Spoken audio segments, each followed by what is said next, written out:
What's up, guys? This is Brave, and I'm back with another review of Growing Up Hip Hop Atlanta.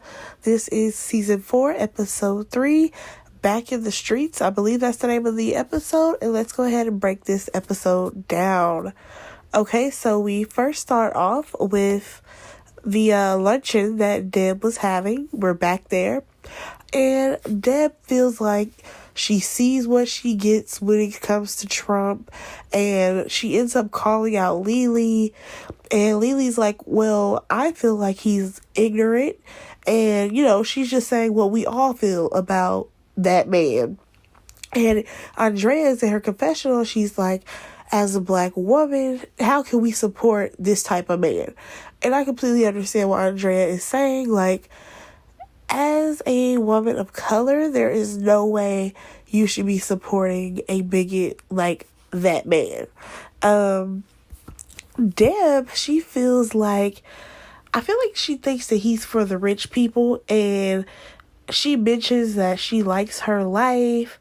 And I'm like, girl, you are not that rich. Like, I understand the idea that people always say that, the Republican Party is for richer people.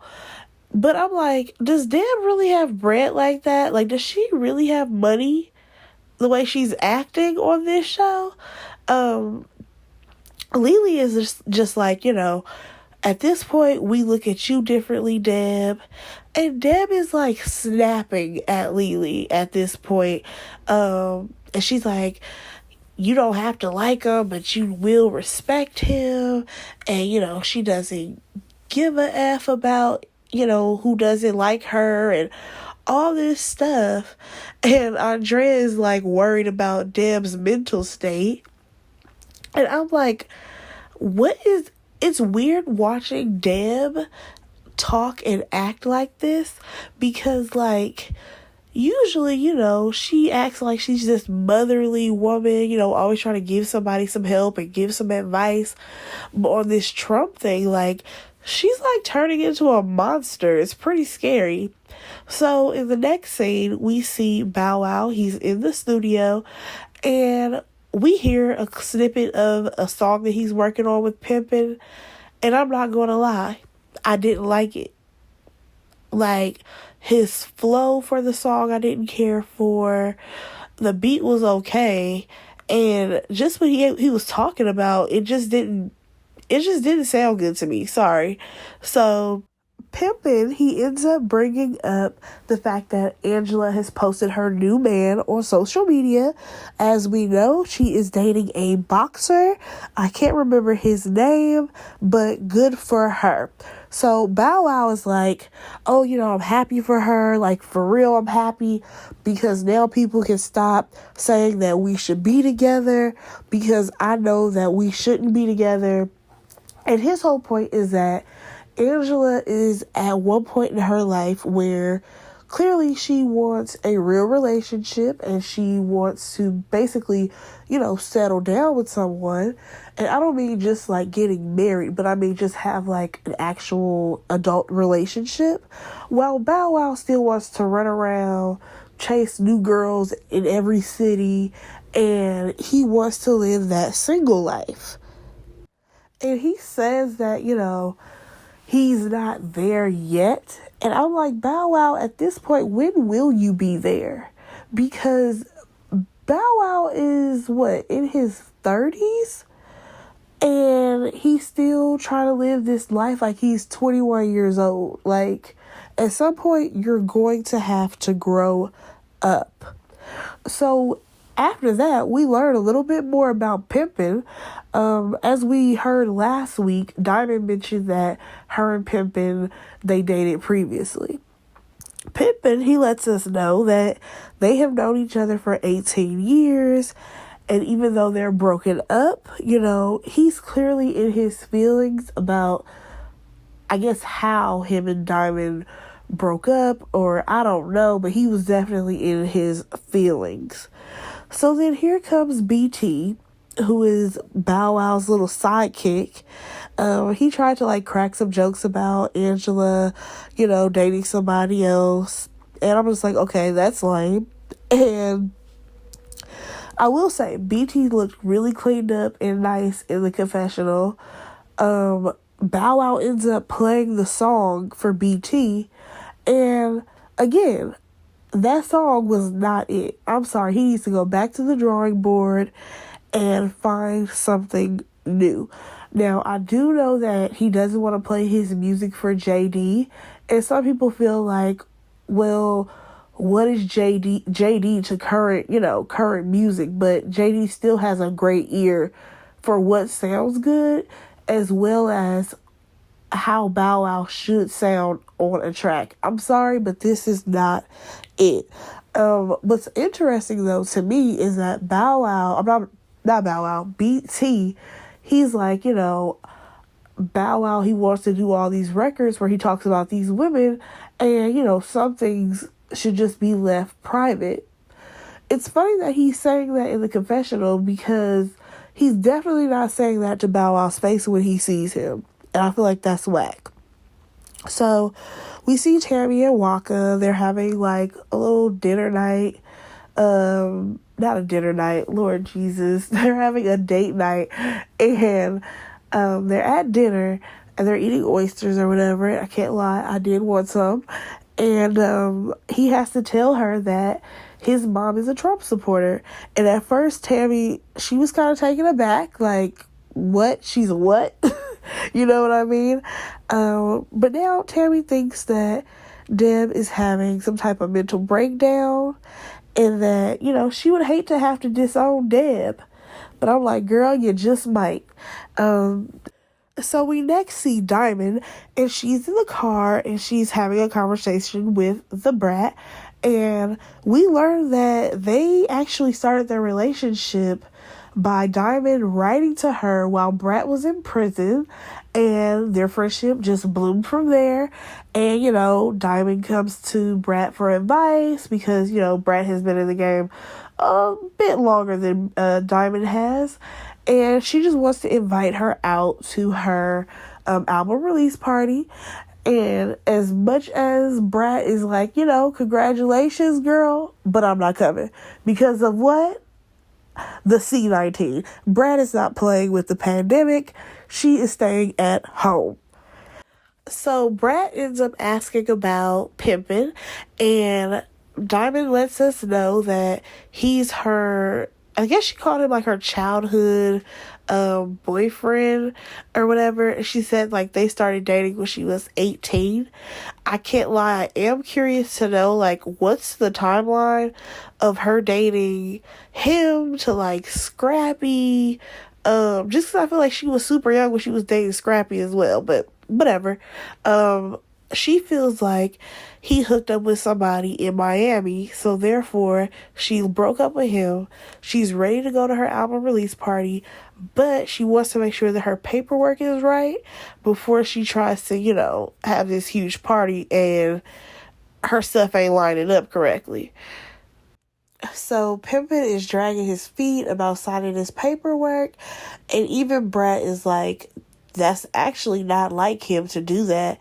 And, maybe he's in his feelings, but at the end of the day, business is business, and it has to get handled. All right, so we see Johnny Blaze, and she's in the studio. We actually hear two snippets of two of her songs, and they sound good. Johnny sounds really good on the records, and Deb ends up showing up, and she agrees that Johnny sounds good on the tracks. Now, before I actually get into the conversation that Johnny and Deb had, I just want to say it aggravates me that Deb is walking around here with her mask underneath her nose. It is driving me nuts that we've seen her in like every scene that she's been in with this mask underneath her nose. Like, it drives me nuts. Also, her in this red moo-moo, I cannot. But anyways, they actually have a conversation about why Johnny didn't show up to the luncheon. So Johnny lets Deb know that, she just had basically a really bad anxiety attack, and she has been through stripping, prostitution, being a drug addict. Like, the list goes on of things, and those feelings just overwhelmed her. And honestly, in that moment, I felt really bad for Johnny. And then once Deb started talking about how, when she got the call from Johnny, talking about how she, her life wasn't going how she wanted it to go, her music career wasn't popping, and all that. And then for her to be like, I'm tired of this, and alluding to the fact that she might have done something to harm herself. And the only thing that Deb could think about was her son, who actually committed suicide. I feel bad for Deb in that moment, because I would hate to be on the receiving end of a phone call like that when a person's mind is like going how Johnny's was going. You know what I'm saying? So Johnny is like, she, is an African American woman. She can play 6 different instruments. She's very talented. But, like, basically, why can't she find love? Why can't her life seem to go right? And Deb has a point. It says that basically you kind of do this to yourself. Like, where you're looking for love is not where love is going to be, which is it's very true. Just because, like, when you think about it, even in her song, Johnny said that, like, her mom said that she was a prodigy, and she can play 6 different instruments, extremely talented. Like, her life, honestly, should have never gone to the stripping prostitution route to begin with. You know what I'm saying? So if we were to start there and then go a little bit further to, like, you were chasing after rappers and whoever was the hottest, whatever, like, yeah, you're not going to find love in whoever the top next rapper is. That's just not going to happen, because they're always going to see you as some stripper, some, girl they just hooked up with. So she ends up starting to, like, self-blame herself and say, she snaps, and, her jacked up attitude is the reason why good things don't come to her. And Deb is like, well, you've always been that way, and that's just who you are. Like, you have made a lot of progress, but at the end of the day, like, Johnny, you're still going to be Johnny. It's just that you have to find the right people to put around you that can match your energy and make you better. I mean, I really hope that Johnny is able to get it together, because no one should be feeling those type of emotions. And I feel like she does have, like, the talent, so maybe her career can eventually, get her to, like, the right spot. You know what I mean? So we next see Diamond. She's meeting up with Remarkable and her orange hair. And they meet up while Diamond is looking for a venue for her album release party. And Remarkable, she's just talking about how her and her man Chevy, they are, like, still working together, or, like, I guess some type of project that she's trying to put out. I don't know. I feel like since we've met her, she's been talking about doing music, but we've never heard a song from her. Also, she basically came to Diamond so that her husband, or not her husband, I'm sorry, her boyfriend and Pimpin can probably link up and do some music together. And I'm like, she not even with Pimpin, but okay, girl. And speaking of Pimpin, he basically needs to sign the papers and let her be able to release her album. She talks about how Diamond, who is who I'm talking about, she ends up talking about how, they are very on and off again. And, this time she feels like she's basically done. But we'll see what happens with them by, like, the end of this season. So in this next scene, you guys, we have Bow Wow's mom, Teresa. She's meeting up with Andrea Kelly. And I'm like, oh, okay. I know that the show is called Growing Up Hip Hop, but like at this point, we need a title change for Atlanta because there's more adults here who are like full grown and didn't exactly grow up in hip hop. Like, where's Shania? Where is Ayana? I mean, what happened to the kids? I mean, not that they're kids, because they are adults as well, but like, their parents were famous. You know what I'm saying? But anyways, they have a conversation about Deb being a Trump supporter, and Teresa is like, are you serious? And Andrea is like, she's supporting this man. So we see Diamond, she is going to have a conversation with Pimpin about these split sheets. She whips out that sheet of paper and he's mesmerized by just what she has on and Diamond being Diamond. But at the end of the day, he signs the paperwork. And then we have a conversation with these two about if he had a threesome when he was in Miami.